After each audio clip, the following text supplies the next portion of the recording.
For in the days before the flood they were eating and drinking, marrying and giving in marriage, until the day that Noah entered unto the ark. They knew not until the flood came, and took them all away. So shall also be the coming of the Son of Man.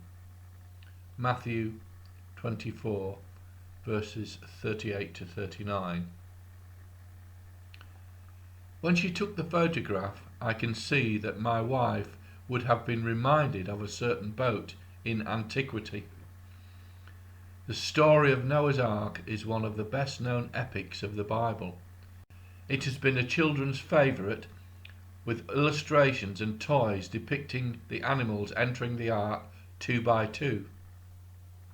In the adult world, it has been one of the most debated and contested subjects in the scriptures and amongst ancient writings. Many academics agree that a flood certainly took place, but few are ready to believe the Bible account. Indeed, I was led to some of the comments that were published on such internet articles and presentations, which gives us a broad perspective on the general attitude of people, one to another. Many of the remarks are absolutely scathing and use very inflammatory language just because they do not agree with the other comments. Others join in, and in no time there is a long trail of provocative, belligerent and unsavoury remarks. The whole purpose of the published article or video is lost in the ensuing unpleasant dispute. Each person would no doubt claim to desire an autonomous democratic society. That is, of course, until another says something that they disagree with. It is said to be unwise to ever discuss religion or politics. It is my observation that people are becoming less tolerant or accepting of the view of others, and I wonder why. Have you noticed that politeness and consideration of others has declined over the years? Not so many years at that.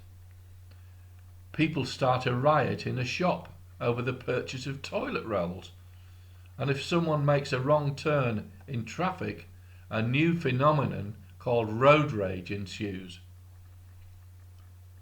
The Bible says that God regretted that he had made man and decided, with the exception of the passengers in the ark, the dwellers of the earth were doomed.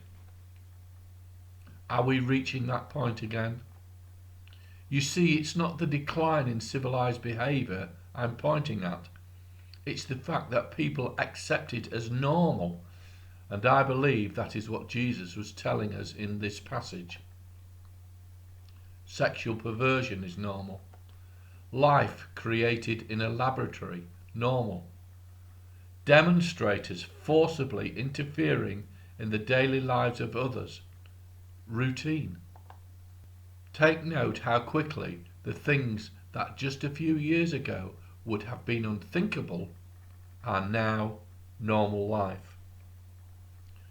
For the atheist, the suggestion that the world is poised to be subject to the judgment of God will be regarded as nonsense. Indeed, the Bible tells us that the gospel is foolishness to the non-believer. For those of us who do believe, it will be a stark reminder that we are in the closing days of time. The Bible says that now is the day of salvation. Bruce Forsyth, the British entertainer, in his inimitable show business style, used to say, "It's not too late. It can be a big night if you play your cards right." This is not a card game. It is life and death, but the same reasoning applies. At the moment, it's not too late.